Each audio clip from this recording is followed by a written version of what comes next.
সামনে মাথা নত করে আপনাদের মতো প্রতিদিন ধুকে ধুকে মরবো না। জুলাই সনদ এই বিএনপি সরকার বাস্তবায়ন করবে না। মাননীয় জ্বালানি মন্ত্রী এতই যদি মজুদ থাকে তাহলে এত বড় লাইন কেন?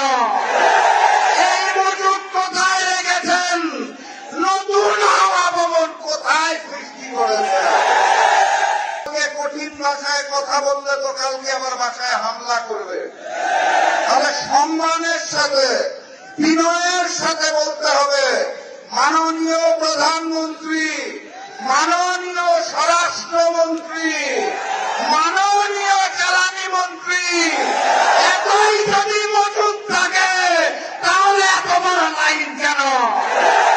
এই মজুদ কোথায় রেখেছেন? নতুন হাওয়া ভবন কোথায় সৃষ্টি করেছেন? সম্মানের সাথে বলা হয়েছে তো নাকি? আলহামদুলিল্লাহ।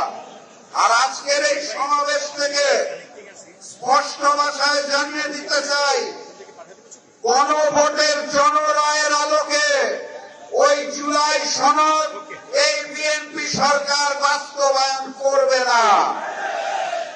অতএব তাদেরকে বাস্তবায়ন করাতে হবে।